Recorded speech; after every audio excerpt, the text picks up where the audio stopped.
And you are here once again for SCW. Here you could be watching on youtube.com. You may be listening on podcast form. Welcome to This Week in Wrestling. It's been another action-packed week once again. I'm joined in the hot seat by George Jones, who's my guest today. George, how are you doing? Very well, thank you. How are you? Yeah, really good. Thank you. As I say, it's been action-packed once again. We're touching on WWE, of course. We've got NXT TakeOver coming this weekend. Going to get George's predictions in the show. We've got AEW, Impact Wrestling, and even a touch of NWA as we head into our indie news as well towards the end of the show. So action-packed, lots to get through. George, are you ready? Yes, I'm looking forward to this. A couple of days away from TakeOver. Let's get to it. Let's get to it. I'll tell you what, let's start with the TakeOver then, because I know that NXT, of course, was last night. All the show has been kind of building up the last couple of weeks. Of course, my predictions are already on the channel. We're going to get yours in a moment. But first off, I wanted you to take some couple of parts from the show.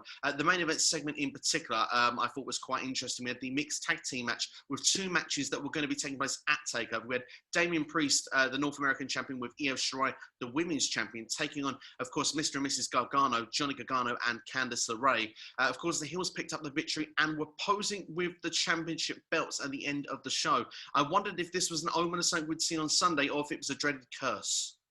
I would go maybe for the dreaded curse. I think there's a potential 50-50, but I'll go into that when I give my predictions. But I like this. I thought it was a good main event.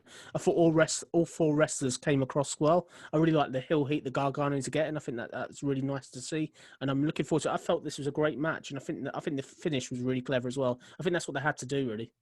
Yeah, I think it was a very clever finish as well. I mean, of course, you need your contenders looking strong going into the event. Also, as well, just for me, as a prediction standpoint, I kind of felt that the women's match is less predictable. So the fact that neither of them were in the finish just kind of adds more spice of thinking that I still really don't know what's going to happen in that match, where I feel a bit safer with the Gargano and Priest match. But yet, when it comes to takeovers, anything can happen. But like you say, I think everyone come out really smelling of roses here. Yeah, definitely. I think I kind of maybe a little bit disagree. I think both matches, both the men's and the women's, I think they're both pretty hard to predict. I think this has just been built really quickly with not much notice. I like the way they've built this up, and I think both of these two matches are going to be probably really good quality. They're going to be great pay-per-view level matches.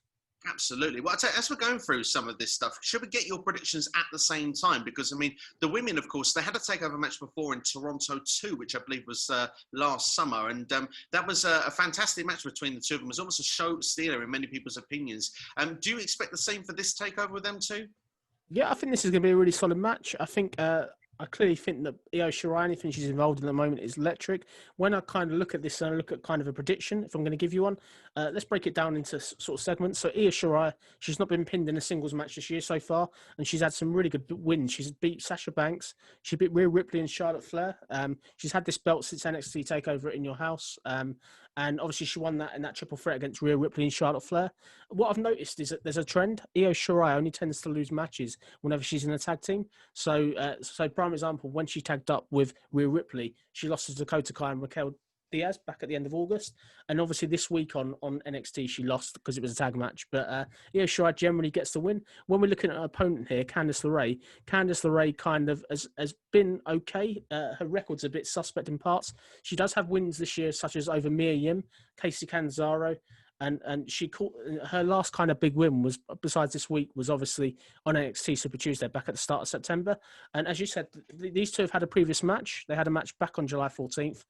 Io Shirai won that match. But for me, I think it's pretty clear who the winner is. I'm going to go Io Shirai. I think Io Shirai is going to retain here. And I'm hoping it will lead to Rhea Ripley, Io Shirai, which is the money match for me really in NXT at the moment.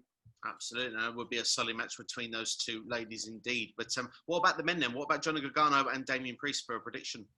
Yeah, I think this is going to be a really, really good match. I really like both wrestlers. What I'm starting to get with Johnny Gargano in a certain point is Johnny Gargano is almost like the AJ Styles of NXT. He doesn't have to have a belt to be over.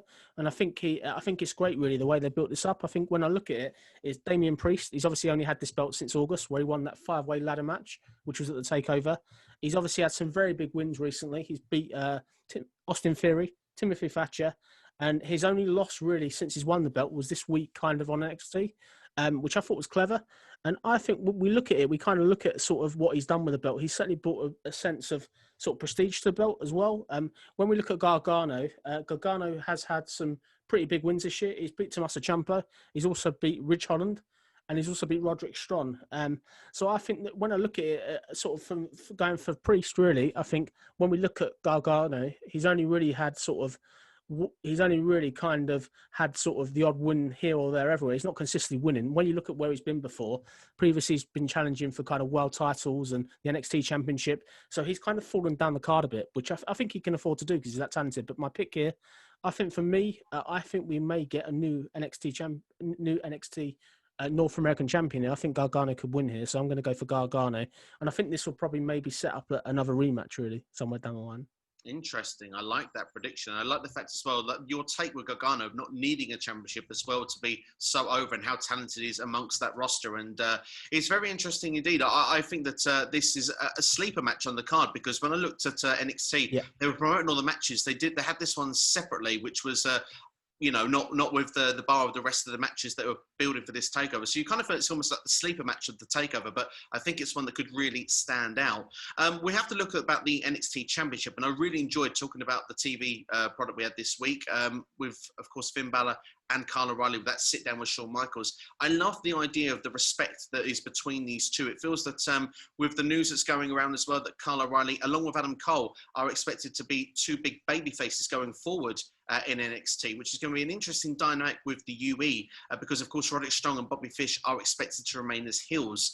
Kyle O'Reilly has promised that he is going to be someone that is going to be, not using the stable at the takeover. He's always wanted to face Finn Balor, and every step of the way, Finn Balor's moved on when he's got to his path, whether it's Japan, NXT, but now he's got the opportunity. He's in this takeover match. It's perhaps a surprise to many, but I think it's going to be a real stand-up moment for Kyle O'Reilly. I think we've got a star in the making here, and I think this is going to be an absolute belter of a match. I'm really looking forward to it. What were your thoughts with this sit-down? Did you enjoy it? Yeah, I thought it was good. As you said, I quite like the respect thing. I had to kind of ignore the fact that Shawn Michaels was beaten up this week on Raw. That's only a small negative. They didn't resell that at all, which I get it's taped before. But when we look at it, I thought it was great. I like the way they kept both wrestlers kind of apart. And I think this, as you said, this is an in-ring. From an in-ring perspective, this is probably going to be fantastic, really. I agree. I think it's going to be an absolute standout match with these two. But what's your thoughts then for a takeover prediction? Yeah, okay. So when we look at this, let's break this down again. So Finn Balor, obviously, he has only kind of had the belt since last month, where he won it at Super Tuesday, where he beat Adam Cole. So he's very new to having the belt again. Obviously, he's a two-time NXT champion. When we look at this, Finn Balor hasn't kind of lost a match since kind of losing to Velveteen Dream back on August 12th. So that's got a little bit of time. And then when we kind of look at sort of the way it is, I think for me, Balor isn't going to drop the belt here. I think that's pretty clear. A couple of things I have with this is when we look at Kyle O'Reilly, he's only really ever had one singles match this year, and that was where he beat Drake Maverick. This is kind of going back in August, really, so he's not really had much of a build to be able to become a singles wrestler. It's very much like the Jey Uso Roman Reigns again. It's somebody in a spot they've not really built up. I think in ring, it's going to be fantastic. Clearly, Kyle O'Reilly has got the talent, and as we said, I think it's going to be a match that will be good in ring. I think the way it probably will end, I think the sensible thing to do, clearly based on what you said earlier, is Adam Cole, obviously, he's going to be a babyface, supposedly, with Kyle O'Reilly. You have to get Bobby Fish and Roderick Strong to turn it. I think this is a time, really, where you split up the UE. Should have done it last month, probably, on Adam Cole. But as I said, I think this is probably the time. But I think you're going to get Finn Balor retain here. I think if Kyle O'Reilly wins, it'll be a big mistake. Not saying he's not talented enough, but Finn's only had the belt for a month. You need to really build that belt back up, or at least to Karrion Kross can come back, really. Absolutely. I mean, the thing is, when you say there, like, you want to have an established champion that's got a lengthy reign, and of course, all the plans went into complete disarray when Karrion Kross had that injury. So yeah. That kind of made everything arguably a bit of a mess here going into this takeover. But I mean, as a takeover itself, it feels a little bit with some less big names on this card. I mean, Tommaso Ciampa is not there. Adam Cole was not wrestling. You mentioned other members there of the UE apart from Kyle O'Reilly. Does it come to a point that you feel that this takeover is kind of looking to establish new stars? Yeah, I almost feel it's very much thrown together because of they've sort of almost run out of time. It's almost like we had the other stuff that went on. We've had the last pay-per-view, and then this has kind of sprung up on us. But it's great to see some new people on there. As I said, Kyle O'Reilly, from an in-ring perspective, I think he's very much could be the Eddie Guerrero of NXT, if that makes sense. I think, obviously, for a smaller person, I think he's got that in-ring ability. He could even be maybe a Kurt Angle of NXT as well with them comparisons. I think I'm really looking forward to seeing what he can do. I just don't want him to be under the shadow of Adam Cole, really. I get that they're both going to be baby faces, but I think Kyle O'Reilly, I'd like to see him go out on his own, really, and establish himself as a singles wrestler. Yeah, we'll have to see how it's going to play out. Will all the UE kind of be in a fatal four-way, but two of them are good and two of them are bad? Yep. Or in terms of tag team warfare, it certainly will be interesting to find out. And of course, we must remember as well that COVID, there was rumours that there was a second outbreak amongst the NXT, so that can be part of why some of the plans were changed. Of course, that was going around some of the dirt sheets. So I wonder if there is maybe some truth on that, maybe why some of certain superstars are missing off of this card. Of course, we've not seen Tommaso Ciampa for a couple of weeks now on NXT TV. I'm not to suggest he's one of them, but it may be a suggestion of why some stars are not on this card. But looking at the other couple of matches we have then for NXT TakeOver, you have Kushida against Velveteen Dream. What are your thoughts on this one? Yeah, I think this is an okay match, very much thrown together last minute. I think this is a massive match for Kushida.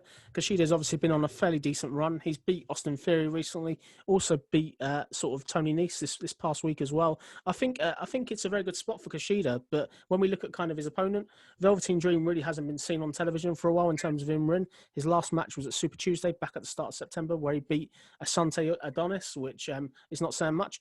And when we kind of look at Velveteen Dream really has kind of fallen down the card ever since the whole scandal, the supposed scandal broke. He has dropped down the card. When we look at it, back in April, this guy was fighting for the NXT title, and he's even beat Finn Balor as recent as August. It's amazing how far he's fallen down since August 12th. But for me, I think your winner here is Velveteen Dream. Despite him falling, despite the scandal and whatever else, I think as much as Kushida has impressed me recently, this guy's pretty much lost. He's even lost recently people's Drake Maverick sort of back in May and stuff. So I think for me, the money's on Velveteen Dream to win. He needs to win this and go and get back to kind of where he was before a little bit.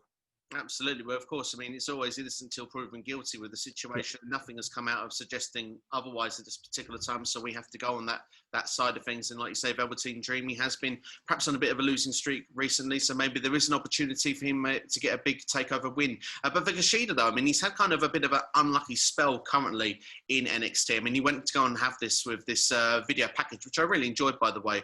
The fact that he's kind of had to now show the real him because he's kind of come in and perhaps been a bit lost in the shuffle. Injuries haven't helped. Do you think that if Kushida is going to be successful in NXT and WWE, that kind of really the time is now to start actually pushing the button, even though he's not your winner for this takeover? Yeah, I think definitely. I think the fact that they're giving him TV time, as I said, very unlucky with the injuries. He's got the talent, he's got the ability, so I think it's time really for them to pay that off. I think the only thing that I would say that gives him any sort of chance of winning this match, if at all, is the fact that Velveteen Dream has continually failed to sort of, once he gets a big win, like when he beat Finn Balor, there's no real aftermath. He doesn't seem to be able to follow up big win after big win, which may give Kushida the surprise win, but I'm going to stick my neck on the line. I think Velveteen Dream here has to win, basically. Fair enough, indeed. And we've got one more match as well, the Cruiserweight Championship, Santos Escobar against Isaiah Swerve Scott. I'm very pleased to see that we've got the Cruiserweight Championship on a takeover. I mean, we've had this match a couple of times before. Who do you think is going to take the rubber match? Yeah, I think the way I look at it is obviously Santos has had the belt since May 27th. They've had two previous meetings, as you said. Santos won the last time. This is a rematch. They had a match back on August 26th where obviously Santos won it by using the mask and he did the headbutt, which never kind of got explained. But we look at it as obviously Swerve previously has beat Santos. He beat him back in April, so a little bit of time. This in-ring's going to be great. When we look at it is Santos Escobar obviously he's not lost a singles match in ages. If at all, his last singles loss was actually to Isaiah Swerve Scott back in April, so he's on a bit of a run. When we look at Isaiah Swerve Scott as well, Isaiah Swerve Scott has been on a fairly kind of okayish run. His last win was on 205 Live recently, where a bit of Ara Davari. I think this is an okay match. Maybe they might get that belt off Santos though. That's the thing. So for me, I think this could be one of the title changes here. Even I think we're going to get Isaiah win here, and I think it will give him something different to do because I think the whole Santos thing is I've seen it now. The stable that's with him have kind of been disappeared off of NXT TV as far as I'm seeing. They don't really see much of him anymore. So I think for me, Swerve needs to win here. I think Swerve should win the rubber match. So that's my prediction. Nice, I like it. Definitely, certainly. I mean, for one of those, it feels it could be either way that match, and certainly it's great to see that. And let's not forget as well, Jordan Devlin eventually, of course, was the cruiserweight champion, and there's no sign of him coming back as of yet. But it'll be interesting to see when he does come back to try and say that almost the same as Sami Zayn storyline, saying he's the real champion. It'll be interesting to see when they go down that route. But one other thing then from NXT TakeOver then that's coming up this weekend, just to get your quick thoughts on. Of course, we see another video package on NXT this week, which of course we have a mystery person that'll be coming back. and it seems that they're after championship gold. It's been a long time since they've had the gold.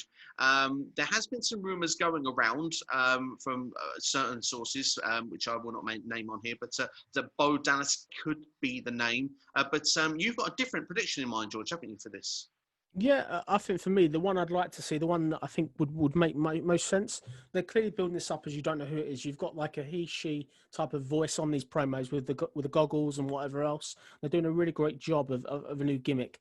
For me, the one I think I'd like to see, this person obviously hasn't been seen kind of since this year. Actually, she hasn't been seen this year. Her last match was back in September last year, and that is Ember Moon. I think Ember Moon has got the charisma, and I think she could really pull off this gimmick because I'm really hoping that this kind of gimmick is going to be a bit futuristic. And I don't know if you found this, Steve, looking at them vignettes this past week and the week before, they almost reminded me of when Gal Kim came to WWE, when you've almost got the Matrix type thing going on a bit. Did you get that vibe at all? Absolutely, yeah. It's a great comparison that you've made there now that you mention it. But yeah, I mean, for me, I would really hope that it would be Ember Moon because, I mean, she's such talent. And I just don't see at the moment where she would fit in on Raw and SmackDown. We are crying for more female stars on those two shows. But the fact is with other stars, of course, potentially with the draft that could move maybe to Raw or SmackDown to fill those gaps. I can't see where Ember Moon would become champion or Raw or SmackDown at this point. For her to come back to NXT, I think would be amazing. And when you look at the likes of the wrestlers she could be facing, Io Shirai, Rhea Ripley if they stick around, Candice LeRae, Shotzi Blackheart, and hopefully when she returns from injury, which we're going to touch in a couple of seconds, Tegan Nox. There's so many great matches there that potentially you could have. Yeah, I agree with you. I think when we look at it, previous forte in NXT, she was really, really good. She was a former NXT World Champion, or Women's Champion, shall we say, and she held that belt from sort of War Games in November 17 up to April 18, where she finally lost it to Shayna. And I think this would give us something new. And I think the fact she hasn't been seen on sort of WWE TV, obviously this year, because of the injury enough, I think this is a place. But if you are looking at the alternative rumour, which was Bo Dallas, for me, I think Bo Dallas is talented. My trouble with this, I'm going to put you on the spot now, Steve. This is a trivia question for you. Bo Dallas has not sort of won a singles match since July 2018, where he won a match on Raw. Who did he beat? Oh, goodness. I will go with, because he probably was Raw Tag Team Champion at this point. So let's go. This is a singles one. It was a singles one. He probably was champion. I'm going to go with Scott Dawson as a fluke guess. Funny enough, that person's also in AEW. It was Matt Hardy. He managed to beat Matt Hardy. That was his last singles win back in July 2018. So if it is him, then I think it'll be okay because he's not been on TV or done anything. And I think either way, why don't they? I'd like to see him bring a woman and a bloke back. I think why not just use one? I think it's I would have said before maybe we could have got a Bobby Roode or something like that, but based on this past week's Raw where he's back on the limelight, so to speak, it's got to be somebody futuristic because Bobby Roode doesn't really fit that gimmick for me. He's too much of a Mr. Perfect type character. Yeah, absolutely. And to be honest, I mean, for Bo Dallas, just to touch on him very quickly, I mean, he would be great because he's been off TV for such a long time. It'd be a great way to bring him back. He's very talented. There's no part with that. But like you said, it's a long time since he's been winning matches. He's been in a number of jobber stables. I mean, let's talk about the social outcast that they had stable back in 2016 it was. He's been a part of the B team, as we say, there were Curtis Axel. It just feels like he's been a joke character for so many years. To come in and be such a serious character and be taken seriously amongst some of the elite NXT superstars, because he would be coming back for the gold, I just think would be a bit damaging for the brand. And that's no disrespect to Bo Dallas. I just think if he was to come in, I want to see him build his way back up like Drake Maverick's been trying to do recently, or Killian Dane, rather than actually going straight in at the top. Yeah, no, I agree. I think you're spot with the points there. I think the fit is when we look at it, even when he was in kind of WWE, his forte or his run hasn't been great. He's always been losing. Like his last sort of pay-per-view match was almost a year ago, where that was a Crown Jewel, where he got destroyed in that tag team title match. But yeah, for me, I don't know if this gimmick can kind of work with the men's world title, the gimmick they're trying to do. He has got the charisma to pull it off, but I don't know. I think it'll be a bit underwhelming. So I definitely want to put my neck on the line and say Ember Moon's the one I want to see. But it's nice to see WWE NXT create some intrigue going into this event. I think it's a nice touch.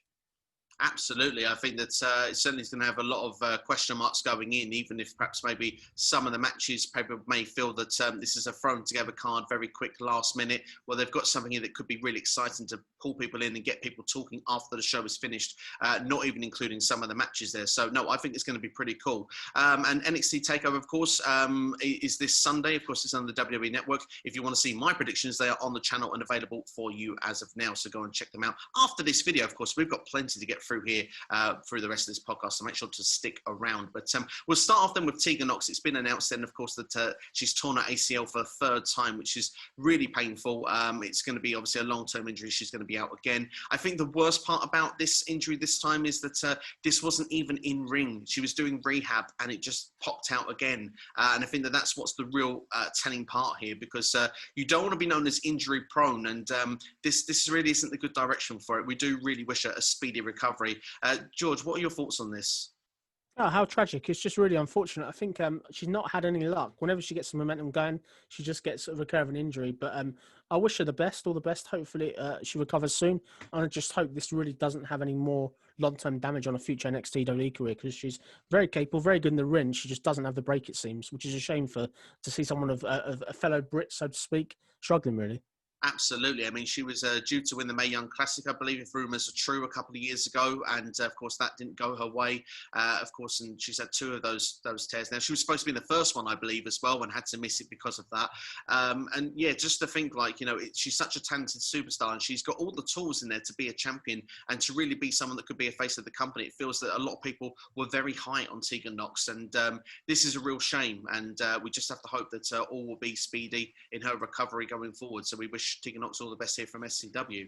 But another person who's very lucky to not have got injured this week was Shotzi Blackheart. Of course, she had a fantastic match, I thought, with Dakota, but unfortunately was overshadowed a little bit by that finish. Of course, they were on the hardest part of the ring, if people weren't aware, running up the turnbuckle. It was almost like a sliced bread number 2, which, of course, was Spike Dudley's old move back in the old days. But instead of landing where she kind of landed on her knee, she kind of landed on her head on the way down. It looked rather scary and rather nasty. She was very lucky, wasn't she? Yeah, she was a very high-risk move. I think it's very fortunate she's okay. I think they've done some fantastic work there with Shotzi Blackheart. I think, particularly the last 2 or 3 weeks, credit to NXT, they've really got her over. For me, before, I wasn't a massive fan of her, but I'm definitely kind of sold on that project now. I think she's definitely one that's destined for bigger things, it seems. Absolutely. I think that she's definitely got a gimmick, which is different to a lot of people. She's not just, she's herself, and she really screams personality when she's on the screen. And she's one of them people that you expect bright things in her future. And like you say, she's been built very well of late. Picking up the victory, of course, there over Dakota Kai in that match. Of course, there was a distraction of Rhea Ripley on Raquel Gonzalez, who wanted to get involved in that match. So that didn't quite pan out the way they wanted. I do wonder if there could be a last-minute addition to that takeover with these ladies, but we'll have to wait and see on that one. But we will move on anyway from NXT, and we will go on to talking about AEW very briefly before we go on to some of the more rumour stuff that's going on. So with AEW this week, I think the big talking point has to be Cody answering the challenge to Brodie for the TNT Championship. Of course, it's going to be a dog collar match. And first off, Cody with a fantastic promo once again. I mean, just seems to be absolutely solid at this stuff. His hair may have turned heel, but certainly his attributes on the mic certainly haven't. He's still on that babyface run at present. But of course, he said that originally no to the challenge, but of course it was no regrets. He's going to go in and they expect it to be a brutal and bloody affair. Seems to be promises here for this. It looks like it's going to be an absolute bloodbath between these two. This led to Brodie coming out. We had a good old-fashioned pull apart with lots of people in the ring pulling these two apart. Even led to a bit of an attack outside with the women getting involved on the floor area there. Of course, Brandy, Cody's wife as well, being attacked by Anna Jay, of course, is part of the Dark Order as well. So keeping that Nightmare Family and Dark Order feud still going on. And of course, Nyla Rose was getting involved over the barricade as well there. But complete pull apart, complete chaos, but certainly a pay-per-view level match for next week's AEW. I'm very much excited for it. And I'm guessing, George, hopefully, I imagine you must be excited for it as well. Yeah, what a fantastic promo. I think it was really, really impactful. I'm really looking forward to seeing these two wrestlers go against each other again. I love the dog collar element. I think that's a nice sort of something different to see on TV. And I really like this. I think the way that they're building up the Dark Order is one of the most hated groups in wrestling. I really like that. Cody, as I said, look, he's a star. You can tell that the charisma's there.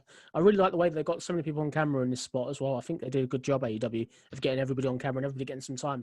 So despite it being chaos, you're still there looking ultimately forward to this match, really. It's almost like the payoff of a feud. And this is a pay-per-view quality match next week. So for me, if they're head-to-head with NXT, they're going to win this ratings all next week based on this. Absolutely. So even with the pay-per-view bump that NXT should gain from that, of course, coming out that takeover, like we said, some things that could be exciting. You've got this match to look forward to, and it feels that AEW seems to be constant in winning on the ratings war on a Wednesday. Triple H has actually come out and said this week that WWE are not moving NXT's night, so that's a bit of news that, of course, that's broke. But here with AEW, like you say, we've got a pay-per-view level match. We've got two people who could arguably main event a show easily here, and we've got, you know, this championship that's been held with prestige so far, and a stipulation that we've not seen so often. I mean, Jim Ross even come out and said, I've been doing commentary for about 40 years, and I can only remember calling about 5 or 6 of these. Made a comparison, I believe, was a classic NWA match between Roddy Piper and Greg Valentine between these two. And do you expect it to be bloody? Yeah, I think so. I think this is definitely going to be sort of risque, so to speak. If we were pushed for a prediction, it's not something we usually do for weekly TV, but because this seems such a big match, can I get your call on it? Yeah, I think it'd be nice to see Cody get the win. For me, Cody doesn't need to win the belt. I think Brodie is very credible as a TNT champion. I think Cody's better than this TNT title. So I think for heat, if it's me, I would get Brodie win. You want to have the payoff of Cody getting the belt back really on a pay-per-view. I think that's a pay-per-view worthy thing. I think him winning the belt here it's the feud over too soon for me. Absolutely. And for me, I'm going to go for your pick as well. I think Brodie needs to win here. I'm going to go out out on a limb here. Of course, they want to do a stipulation match earlier this year. And Full Gear coming up. This feels like this is the midway point. They've got a pay-per-view level match here. How can you top this going into a pay-per-view? I'm going to make a little prediction, which I'm sure isn't going to happen, but goodness, I want it to. What if they were to bring blood and guts in, like they wanted to do with the Elite and the Inner Circle earlier this year? Of course, the pandemic stopped that from happening. They must have the stuff together to make that match happen. What if we got the Nightmare Family against the Dark Order, blood and guts, of course, War Game style match at Full Gear? Yeah, I'll be excited about it. I think that's something exciting. I think the thing is, this is as I said, they've done a very good job of keeping Cody off TV because it's Hollywood commitments, and the fact that you've got this return. And as I said, I think this match is we're very lucky to get it on AEW TV rather than a pay-per-view. I think it's going to be one of the matches of probably the year potentially. Absolutely, should be really, really good. I want to get your touch as well on FTR. Of course, they've started now with the 20 minutes brush of greatness, which I think was one of my friend's old chat-up lines back in the day for when he used to go in the nightclubs. But anyway, a 20-minute time limit for any championship match there with FTR going forward. Now, of course, championship matches are usually an hour long, but they're trying to find this way so they can have these championship matches on television. I love the idea of the 20-minute time limit gimmick that they're going to do. It kind of reminds me of the classic Lord Steven Regal back in the WCW days with the television championship. He used to always have those time limit draws there, which would frustrate people when they get to the last 60 seconds and they look like they're just about to lose the belts and not do so. I'm surprised they didn't do that this week, though, with SCU on their match this week. But, of course, they always find a way to cheat to win. Tully Blanchard just seems to be the ace in the pocket for these guys. Yeah, definitely. I think he's a great old-school manager, isn't he? He absolutely is. He's doing a great job. He just really feels Horseman-esque with these guys. Yeah, he does. I think the thing is, he certainly gives them a lift, and I think they've been a really good success story since they've come from WWE. And I think liking the 20-minute gimmick is something different, something that stands out, and I think they're doing a really good job of building up this FTR versus Young Bucks dream match that I think we're probably going to get at Full Gear, and I think that will be one of the matches of the night. Really, I really like the way they're doing it. The only thing that's a bit odd is the booking of the Young Bucks at the moment. That they're a bit like tweeners, but I think even heel versus heel, this is a match I want to see. Yeah, I agree. It's a match I want to see. I don't mind if it's face versus face, heel versus heel. It almost felt a little bit as if like FTR were a bit face-ish when they were kind of questioning why the Young Bucks super kicked Tony Schiavone. Do you feel a little bit, though, that this is being a bit underplayed? Because the Bucks seem to be attacking a lot of announcers, a lot of backstage personalities, and yet there's not much more of a bigger deal made about it. Yeah, I think so. I think the thing is, I think it's all about the slow turn. I'm interested to see what the payoff is, but I think the thing with AEW is they're very, very good at unleashing these kind of slow turns and slow stuff and longevity in terms of storylines and stuff. So I'm happy to see where it goes. I've enjoyed it. I think I like the way the Young Bucks are getting heat in terms of attacking Tony Schiavone. Everyone tends to love Tony Schiavone. I'm just surprised we've not had anybody kind of defend Tony Schiavone yet. I think that's maybe the next step really that needs to happen. Absolutely. I mean, I'm sure Britt Baker's not going to be the one to jump to his defence there against. No, definitely not. Definitely not. You know, you will. Hopefully, someone will somewhere down the line because it's certainly an interesting saga that's going on. Of course, as well, former Elite kind of member as well. Hangman Page was on commentary as well. He seemed a bit unhappy when he learnt we've got this tournament going on. 3 out of 8 names, which I think the final may be at Full Gear, if I'm not mistaken. We've got Phoenix in there, and Kenny Omega, of course, is the main name that is going to be featured there. The other name kind of slips the brain just at the second, but the fact that Kenny Omega was the one that was named there in front of Hangman, and Hangman is not currently in it, really sort of give him a bit of a shock. It said very unprepared on his graphic as he come to the commentary table. He certainly was unprepared for that, that's for sure. Do you think that Hangman Page gets in and we get the Hangman Omega final at Full Gear? I'd love to see that. I think that'd be a dream match, and I would really think the way you pay that off is you've got to get one of them turning heel. That's got to be the kind of payoff. But for me, if we can get Kenny Omega's the one I'd like to see win out of the two. I think he's got so much potential, so much talent. Although he's lost himself a bit since being in AEW, I think this guy could still be one of the best wrestlers in the world. I think as a heel, I remember his work in Japan as a heel when he was the cleaner, and it was one of the best piece of work I've seen, really. So for me, hopefully we get Kenny win this tournament. I'm a massive advocate of that. Yeah, I think it would be awesome to see that. And certainly with that final with him and Hangman, like I said before, I think when we've done this previously, I think these two are ready for the main event scene rather than being involved in the tag team area. They've done it. Let's put them now towards the main event. And certainly one or both of these guys could be world champion, I think, in the next 12 months. I think to be something very nice to see. One other person who probably arguably should be AEW champion by now is MJF. Of course, there was the tease once again with Chris Jericho this week. And the do you want to be in the inner circle or do you want me in the inner circle? One interesting tease about this, though, is the fact that Sammy Guevara wasn't given a jacket, which was a present for the whole stable from MJF. He did it for everyone else but Sammy. Do you feel that it cannot just be a case that MJF wants to be in the inner circle, but do you reckon it's the fact that he wants to be in there at the expense of Sammy Guevara? A little bit. For me, I think it's... that would work okay. I think that sort of whole dynamic of a storyline would be better with him wanting to replace Jericho. I think that's the money match. I think Guevara is okay. I think in ring that'll be a great match.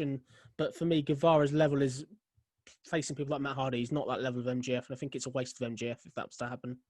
Yeah, of course, I would agree there. I mean, it'd be interesting to see how they would use MJF. I mean, of course, Jericho seems to have gone into the tag team division. Of course, next week, we should say, is the 30-year anniversary of Chris Jericho, which should be really exciting. Of course, the tag team match has been announced there that he will be taking part in. But yeah, I do kind of agree, though, that you don't want him doing Jericho's dirty work.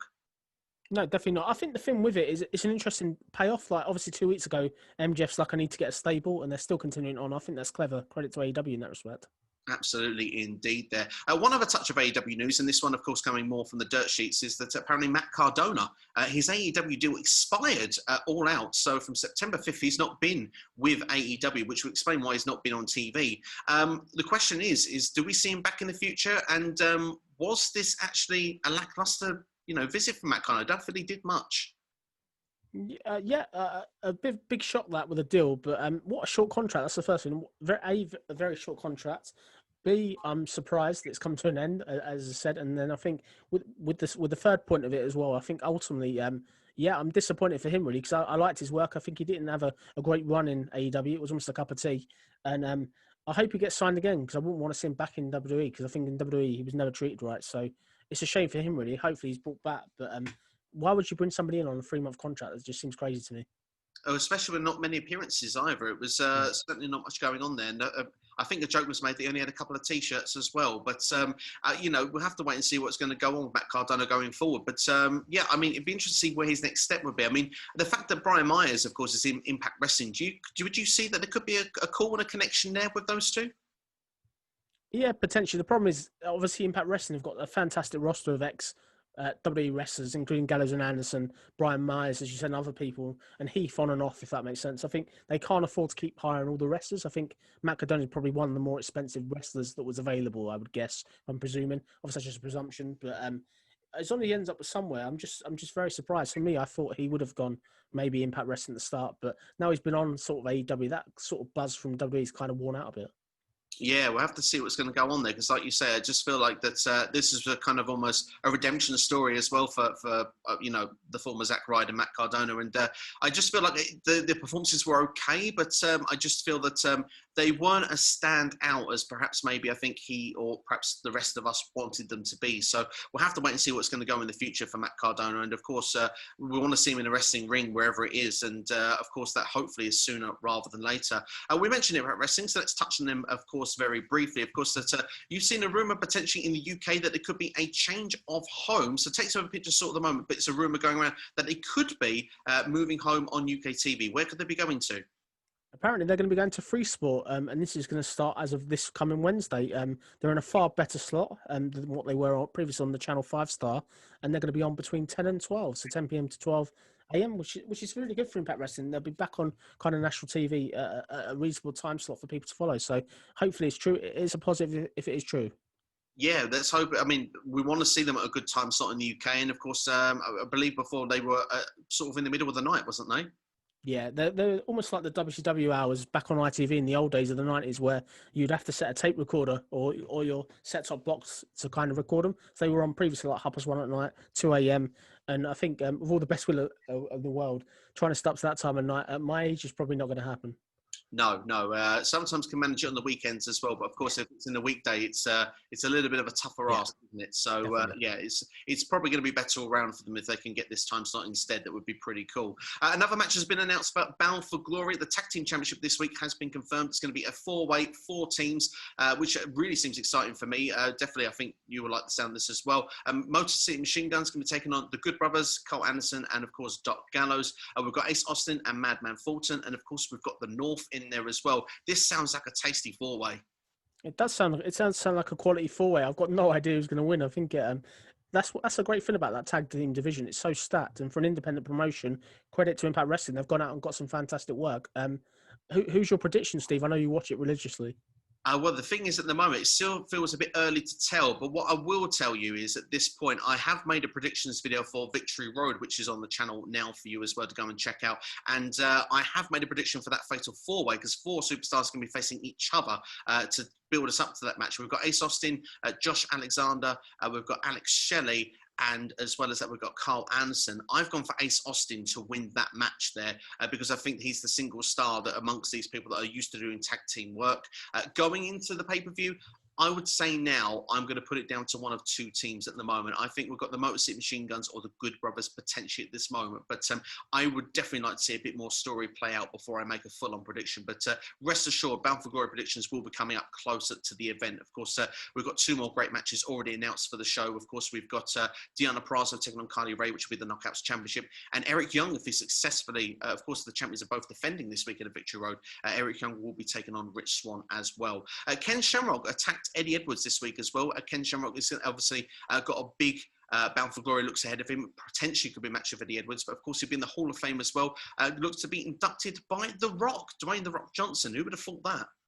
Yeah, I think what a coup for both Ken Shamrock and Impact Wrestling to have Impact Wrestling have The Rock on TV. Wow, never thought I'd see that coming. It's almost as weird as the time that Impact Wrestling had Ric Flair, basically, when he was when he had a WWE contract. But no, I think it's great. Credit to Ken Shamrock. He's a legend. Fantastic memories of him back in the Attitude Era. It's probably my fondest memory of him. And he really kind of got the Lions Den and the whole kind of UFC element over in wrestling, so to speak. I think he's a legend. Good luck to him. I'm really impressed that he's still out there wrestling at his age. Credit to Ken Shamrock. Absolutely, indeed. Ken Shamrock, absolute legend as well. And like you say, he brought legitimacy. I feel like he brought the tap out as well. I don't remember many people tapping out before he came in. People actually just said, rather than I give up, just like, no, I'm just screaming and I'm just going to tap my hand on the ground. And that sort of way really brought that sort of submission style in like that. And yeah, I think it's going to be a great weekend for him and wish him all the best here from SCW. But one person, of course, that's left, or 2 people have left Impact Wrestling this week, it's been announced as well. Rob Van Dam and Katie Forbes have left Impact. They have rounded off their program with Sami Callihan. Rumours had gone around that Rob Van Dam had actually been, his deal had expired for a while. He's working on many short agreements. I feel it's a bit of a loss for Impact to lose them both, but at the same time, I found their kind of gimmick was a bit risky and a bit cringy. And sometimes with cringy, you can get heat that's kind of good, but sometimes you can get go-away heat. And I think that hopefully, if they're going to go and work somewhere else, and apparently rumoured is that RVD's got a few WWE projects coming up along the way, maybe they're not going to be booked like that there, but certainly they could work together. And I think that would be a bit more of a benefit going forward. Would you agree? Yeah, definitely. I think the thing is with Impact, they kind of booked him fairly good in parts, but then the minute that other sort of culture gimmick kind of ended, I think they really kind of struggled to get him over. When we look at it, this guy obviously early in the years beating people such as Brian Cage, he's beating Eddie Edwards, the world champion now, and you kind of look at it like this. I think it's sorry, not the world champion now even. No, you're kind of looking like this that he's obviously had this match where his last Impact match was against Sami Callihan. He's getting a victory as well, but it's a shame for Impact Wrestling. For me, I think Rob Van Dam's such a legend of the business. In ring, I'm not really too much of a fan of him still in ring. I don't think he's got it anymore to a certain point. But seeing him back in WF, I think it's great for a pop. I think he could do some good work, but he doesn't necessarily need Katie Forbes with him, in my opinion. We'll have to wait and see what leads up to it, but certainly will be interesting to see what the future will have for both of them going forward. But I don't know all the work he's got planned with WWE, but I think some of it's network related. But certainly be interested to see a pop in a Royal Rumble match maybe at the start of the year. You wouldn't certainly rule that out. But we'll move on as well. On a little bit of quick indie news for you now. Of course, Trevor Murdoch, do you remember him back in the day? He's now the NWA National Champion. He won the belt this week on the United Wrestling Network's Primetime Live. It was their third weekly live episode. He defeated Aaron Stevens, of course, Damien Sandow back in the day, for those that will remember his work. And it's great to see, because Murdoch actually had quit the business for 10 years and made the comeback to NWA. So to now come back and get a championship, I think is great for him. I really do. Elsewhere as well for NWA as well, certainly won their tag team champions. A story had come out with James Storm this week, and this is going to, I think, it's definitely going to raise a few eyebrows, that he was due to debut in WWE after WrestleMania. We're going back nearly 6 months here with James Storm, that apparently he claims that things were signed and sealed and were ready to debut. And of course, it's not happened. And I wonder if it's been scrapped altogether. But certainly was interesting, the fact that James Storm could have been coming back to WWE. Yeah, that wouldn't have been a bad signing, considering his recent work in NWA Power. I think he's a solid worker. Clearly, a long stay in Impact Wrestling previously. He's got some fantastic ability still. I think it's a shame it didn't happen, really. But as I said, I think it's just doesn't surprise me it didn't happen with the whole thing that's gone on since, really.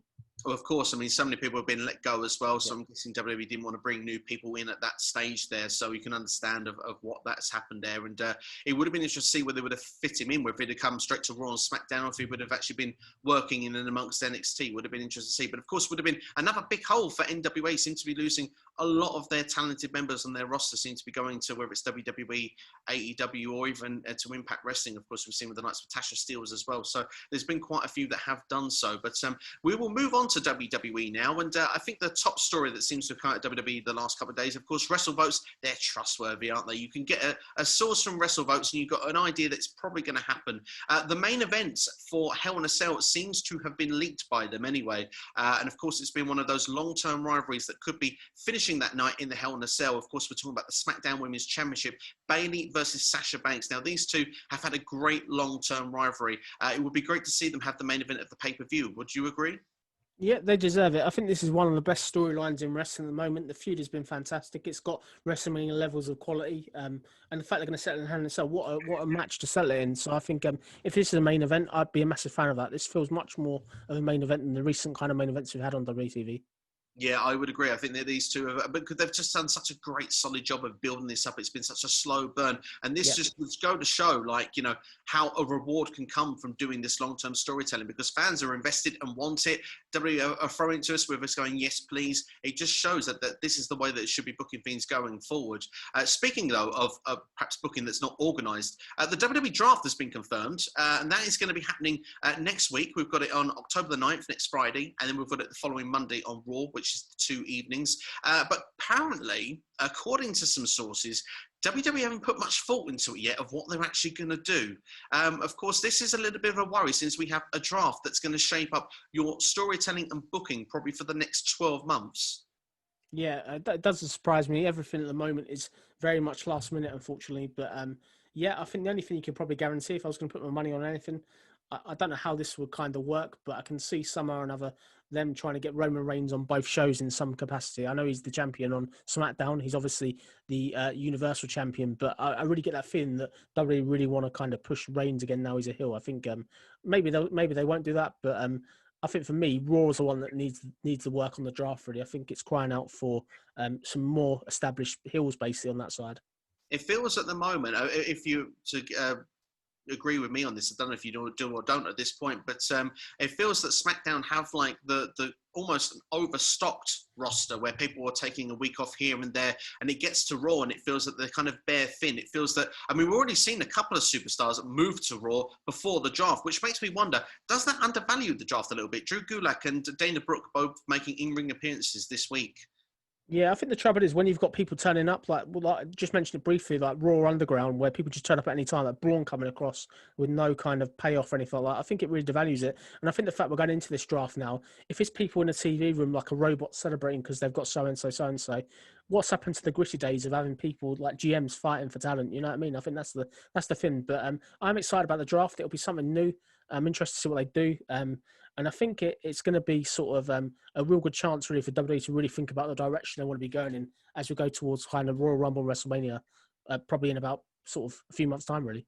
Absolutely. I mean, we're starting to get into that crunch time now, aren't we? Of course, Survivor Series is the first one, and then we start really thinking then about, like you said, we Rumble, WrestleMania, those events start popping up. So we need to start having some of those matches that they want to do maybe in place, and maybe we'll get a bit more of a better idea with the draft, whether it's NXT call-ups. What has come out as well as Triple H apparently has said he's not involved in the plans with this. So, of course, at this point, NXT is booking, not aware if they're going to lose some of their superstars in the next week, and that has got to be a bit of a concern from the NXT side of things.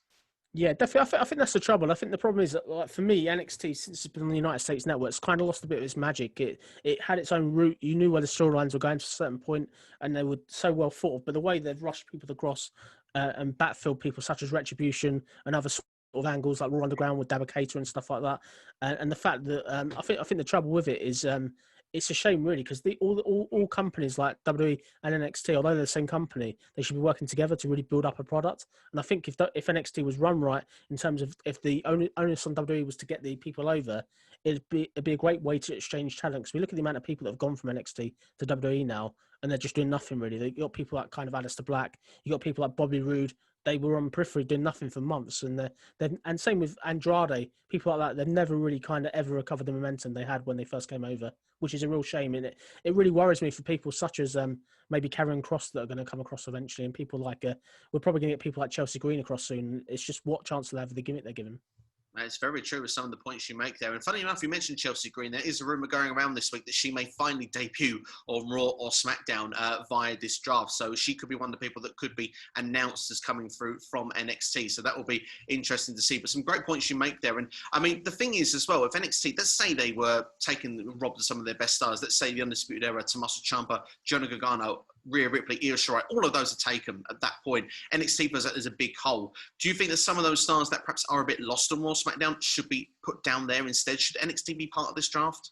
Yeah, 100%. I think you've got to really sort of build that up. I think the fact is you've got that fantastic talent pool. Let's look at NXT. They lost Keith Lee recently, and they lost their champion through injury, which was Karrion Kross.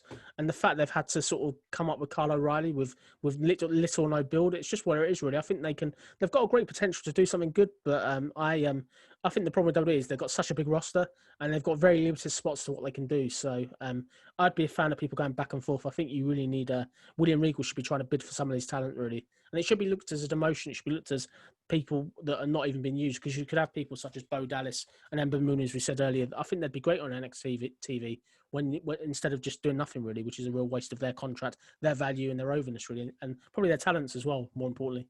Absolutely. No, I agree with all of that 100% there. And I mean, we look at the draft and we have to see how it's going to play out. But I would like to see it moved on to NXT as well. I think certain superstars would be amazing to have down. I mean, can you imagine a Daniel Bryan down there in NXT? You can have matches with the likes of against Gargano and Ciampa and people like that. Because I mean, I know Daniel Bryan's probably taking some time off at the minute, but a certain superstar of that caliber could go down there. Like you mentioned, as the Black there, Andrade, there are certain superstars that you think that they're not doing so much. And if they were to go down there, all of a sudden it feels like it just gives the NXT that boost. And I think NXT probably could do with a little boost, obviously, with the Wednesday Night Wars going on right now. They seem to be, getting beaten on a weekly basis by Dynamite. And of course, one time that they were very solid in those ratings were a point where they had a lot of the WWE stars coming on a weekly basis, whether it was an AJ Styles or a Becky Lynch. And we'll have to see how it's going to play out. But let's touch on Raw then before we close things off today. And I think the first thing we have to mention is that neither Retribution nor Raw Underground were on the show this week.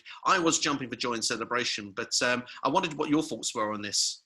Yeah, obviously with the COVID thing that's gone on, I accept it. But as much as everybody probably hates this, I quite enjoy Retribution. It's something different. It's something edgy. The booking is stupid in parts. I agree that they've not been booked very well. Raw Underground, yeah, I'm not a fan of that, as we spoke about previously. That is a total waste of time, and I think it's getting people on TV, which I'll give it that credit. But that's a shame. I think the problem is WWE are in this position where they're limited it. There are certain things they could have done. Like, I know you can't have the main members of Retribution on TV because of everything that's gone on, but there was nothing stopping you getting people that are masked turning up really this week. I think they should miss that. And I really want to see kind of them try and regain this. Obviously, credit to you though. I saw your plug video sort of in your Ask SCW where you came up with how to save Retribution. I agree with that. I think it's a shame though to see him go half into these kind of storylines.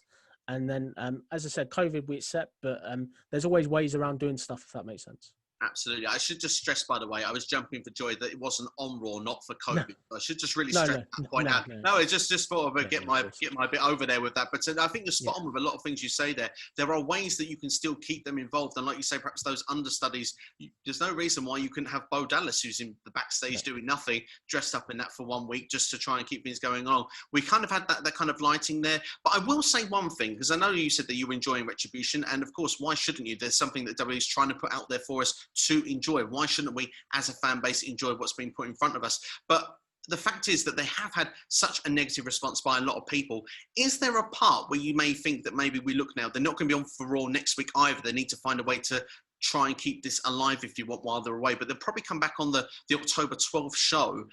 We look at that and say, this could be maybe a break of 2 weeks going to actually do Retribution a favour in that time, because of the fact that the fan base may have cooled down a bit, maybe used to the names, and maybe at that point they can push on with a storyline? No, I don't. Unfortunately, I don't think there's anything they can do that will save them. I've got to be honest with you. I think the way that they've been booked, the way the names of the killer, and the way that you've got half of them masked, half of them not, as you said as I said on my individual video. I think the trouble with it is you've got people such as Mia Yim when you know it's Mia Yim, and you've got to forget the whole history of NXT. And what is the point of it? And you look at it like this. I think another thing that I wasn't a massive fan of as well, just to get this off my chest now, was you're giving Mia Yim's name away on Twitter. She's got a Twitter account of her name. Her name's not even on TV yet. Why are they doing that? You know what I mean? I know it's not out there in the public that what her name was going to be, but I just think the whole thing, they've got to start being a lot more clever of kind of what they're doing with this. And the only way, as I said, you maybe had to save this is if you have a leader that's up on the card somehow, and then you start getting rid of these 12 or 15 members. You know what I mean? It's got to be somebody that's over to a higher level. The only person really I think that could save it, but I don't think they'll do it, is on a different brand, is Roman Reigns really. And even that, I think it brings Roman Reigns into almost mediocrity, unfortunately. These wrestlers they're talented, but it's just, unfortunately, they've not got any help with it. I think the gimmick is, the names are horrendous, and I just think it was what Sanity was meant to be, but without any thought, really. I think it's just kind of been thrown together, really. As I said, the payoff, I'm looking forward to seeing what it is. That's what's giving me exciting, the payoff itself. But yeah, I think I could get kind of bored of them quickly, just sort of doing these sort of lights out. I think that's getting a bit stale now. Absolutely. I mean, it was good to see the name come across the screens and stuff, but I would have, as I said in previous videos, I would have preferred it to be the faces taking over all the screens instead. I think that just would have that question of how many people are actually here, and the fact that they could have linked in with the hacker, which of course is another forgotten storyline back in the old days. But it's interesting to see, of course, what will happen with them when they come back. But of course, they were absent this week, and we do hope everyone's all right. We do hope that they can make their return and have no problems. And let's hope that with those storylines they can get recovered. But looking elsewhere then for Monday Night Raw this week, and of course we had Randy Orton who was involved as well, and it looks like we've got another match with him and Drew McIntyre. That could be teased as Hell in a Cell as well, because he said that Drew hasn't been to hell yet, it felt. But of course, he took on Drew McIntyre's new stable, which, to borrow this from Wrestle Talk, seems to be Ultrabution, it seems to be. You've kind of had those old stables there, of course, with Ric Flair, Big Show, Shawn Michaels, and Christian there. But it was a very weird and wacky way that Randy Orton got his revenge on these people later in the evening. Some night vision goggles while interrupting a poker game and whacking these people with steel chairs with some quite dodgy sound effects. I found that this was a bit hokey. What were your thoughts of it? Yeah, I think the trouble is WWE put themselves in a corner. Obviously, Ric Flair can't take any contact, so they had to do that whole lights out thing. Same with Christian because of the concussions. It was a bit hokey. I get that he's a janitor. I don't get why he has to kind of creep around the building. It's almost like he wasn't thrown out the building, so I don't really get why he had to creep out. And for me, I thought it was a bit over the top, but I accept it. sort of Randy versus Drew again, it's okay. I guess it's another rematch, which is okay. But for me, I think Randy can't afford to lose his third match. Randy so far, I know he got destroyed by numerous people sort of on Sunday's pay-per-view at Clash of Champions, and he lost the first match by a sort of a fluke move almost. But for me, I think this is Randy's time to finally get the belt. And I think if Randy loses here, I think it's I'm not saying it's not sort of irreparable, but I think it's I'm getting a bit kind of style of Drew as champion. Drew is a great champion, but Randy is a heel challenger. It's only going to last so long, really. Yeah, I mean, the thing is, when you look, make some good points there. I mean, the thing is with Randy, if he's going to have another championship match, to lose a third time after such good work has gone into his 2020 just would feel a little bit damaging. Yes, it's the champion, we know that. But I mean, of course, if you're not going to win the third match, then you might as well go on and face someone else. Maybe go in and, I mean, I can imagine a great program with Randy and Dominic Mysterio. I think that would be an awesome program to watch there, the legend killer, but really, you know, beating on the novice and stuff like that. And of course, you've got the legend in Rey Mysterio. You could work and tweak, and that's a new way to do the storylines there going forward, just to throw something off the cuff. But with Drew McIntyre, I mean, you said that you're feeling a bit stale with him as champion. Of course, that's always the worry with the real long-term holds of those championships. I always did suggest actually at one point in one of my more recent videos, there was potential 10 superstars that could win the Royal Rumble next year. And I had Drew McIntyre as one of them, because if he lost the championship, he would have a few months break. He could then be a back-to-back Royal Rumble winner, which I don't think has happened since we're going back to like 2000 and 2001, some area around there. I think was probably the last time that sort of area happened. And you look at it and say that then Drew would be established as a champion or championship main event contender going forward, and you would feel kind of refreshed going back into a WrestleMania period. Do you think that that would be a better way to book it for Drew, or do you think that he just needs new challengers to freshen up that championship reign? Maybe a Braun Strowman, maybe someone else coming over from SmackDown like The Fiend? Yeah, a couple of points. I'll answer your points in two. I think the Royal Rumble suggestion, I love it. I think it would be really, really good. You want to get a sort of Drew winning the belt in front of fans, really. That's kind of the big payoff, which still needs to happen, in my opinion. In terms of other challenges, I think what I'd love to see is WWE needs to get a heel version of Roman Reigns of that level of overness on Raw to a certain point. They've got nobody on the Raw roster that we go into a match against Drew and think, oh, this person's got a chance of winning. Every match that Drew's kind of had, apart from probably against Randy Orton, you know that Drew's retaining, and Drew's been almost bulletproof. He's almost got a Brock Lesnar level of win streak that he's not losing matches at all, really. He's winning every match. And I think the trouble is WWE aren't doing a good enough job of building up heels against Drew, as you said, the challenges. I think if you can do a heel Fiend versus Drew, I think it'd be okay.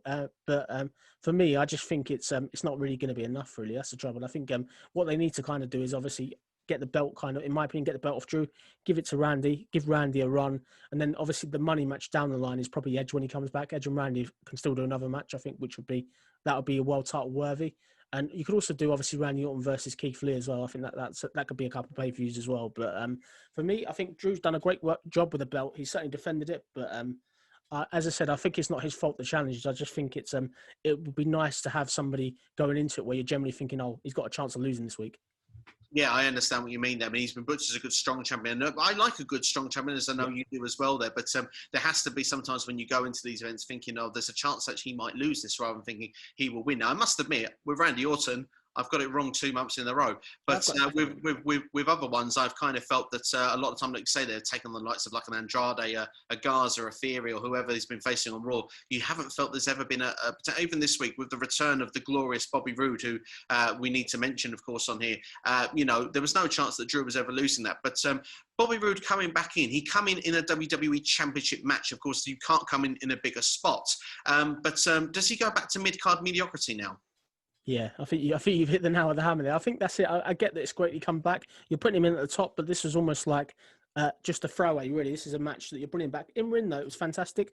Bobby Roode, as I said, is another one that could be doing a great job. I thought maybe he would have gone back to NXT, but for me, he probably won't. We'll see him for the next 2 weeks. Then he'll probably be off the show, unfortunately, again, I believe. Well, let's hope not. I mean, I had a sneaking suspicion that maybe he may be pairing with Dolph Ziggler, because I imagine that's probably the only team left to face the Street Profits at this point. But we'll have to wait and see. I mean, the draft will shape a lot of that stuff up, so time will tell with all of that. Yep. But someone that's come before the draft is Mandy Rose, and of course, she's made her debut, teaming with Dana Brooke. They seem to have a new partnership going on, sort of a bit thrown together. But we've got at least an explanation that they've been very supportive of each other backstage and stuff. And it looks like that we are starting to slowly bolster up this women's tag team division on the Raw side. What are your thoughts with Mandy and Dana Brooke as a tandem? Yeah, I think it's something different. They look like they had a very good debut, which was good, and it gives them something both to do because both kind of haven't done anything for a while. So I think it's great to sort of get that tandem, and I think this could do something good. I think this is going to create some natural challenges for the women's champions in sort of Shayna Baszler and Nia Jax. Absolutely, indeed. There, of course, and we still have the right squad there. Natalia and Lana, of Yep. course, they seem to be in a massive losing streak, though. But it'll be interesting to see what they're going to do with the women's tag team division. And I hope they bolster it because they've broken a number of teams up that you thought perhaps they should have never broken up. But at least they are trying to replace those teams, and maybe that's what they need to do with people. They need to find ways to put new tandems together. But it'll be interesting to see what they're going to do next. But before we do finish off, I do want to get your take on one more topic, if you don't mind. We mentioned Roman No Reigns problem. times in this. Roman Reigns at Clash of Champions, of course, that I've put it on the review already, that I thought that was an absolute masterstroke of a main event. The true emotion and feeling felt absolutely genius with Jey Uso. I know that you've been a fan of Roman Reigns' heel run so far, and I wondered if you give your take on Roman Reigns so far and how that was at Clash of Champions. Yeah, I think it was really, really good. I think clearly when you're going into a match, and in my opinion, I had low expectation. I thought that we all know that Roman's winning here, so there's going to be not much to it. But when you look at the whole family element, I think it was really, really good. I like the way that it got over. It got Roman Reigns over as a main heel. The whole throwing the towel in, I think that was a nice touch. And I think it really, for me, the payoff now with this is they're going to have to get The Rock and Roman somewhere down the line. I think WrestleMania Hollywood, if you can get the fans back in time, yeah, that's got to happen now, I think, based on this past week's pay-per-view. Absolutely. The way they've just done that family feud and the way that, of course, The Rock is in amongst that family as well. There's so much they can do with that. And, of course, now going around as the tribal chief, like literally it's his gimmick name. You feel like that it could be a likely destination somewhere down the line. It would be very, very fun to see. But, yeah, thoroughly enjoyed the work of Roman Reigns. Of course, Roman Reigns, you could say, received the torch from John Cena. Well, John Cena's not quite done yet from WWE. Of course, he was on the Jimmy Fallon show this week. And he said that, yeah, he's there less and less, but he's not finished in ring. Do you ever see John Cena coming back then and winning that 17th World Championship? No, I think for me, he's there for the cameo, if that makes sense. Like clearly, when he does the spots at WrestleMania, like he did earlier in the year in the Firefly Funhouse, I think he's just kind of there for that. But if he's going to come back, it could be fun. The thing is, if you give him a 17 title, sort of, will he do the schedule that the Blondes, unless he's going to do a Brock Lesnar schedule, which never does any of the belts a favor, really. No, of course not. Unless he does like maybe a parachute time of like 2 or 3 months and he's full on with WWE and then goes away again. But like you say, he seems to be quite high in demand at the moment, John Cena, and with his outside projects from WWE. But he was the voiceover of Clash of Champions. But of course, we couldn't see that. But thankfully, they did give us the graphic name at the bottom there. But yeah, I think that's pretty much everything covered for this week. Unless there's anything you'd like to mention, George? No, thank you for having me on again. It's been another great discussion. I really enjoyed coming on, and thank you for your time. I really enjoyed it. Thank you for your time. It's been really good to have you on as always, George. And thank you to everyone that's been watching and listening as well. Make sure to subscribe to the YouTube channel on 555 now, on the road to 600 subscribers. Do check out as well, we've been mentioning the WWE Draft, 10 superstars that need to move in the WWE Draft. That is currently just over 850 views. We'd love that to hit the 1,000 mark before we actually get to the draft next week. So keep viewing that, people. I'm really, really happy that people have been checking that video out. And of course, more videos will be coming this week. And of course, there are 2 videos here to check out now from myself that I've put on yesterday, which were NXT's TakeOver predictions for 31, as well as that as well, Victory Road, Impact Wrestling. Ask SCW is back on Sunday, so plenty to look out for. So make sure to keep an eye on the channel. Thank you for watching, and we'll see you guys next time. Have yourselves a good one. We'll see you next week for This Week in Wrestling. Take care.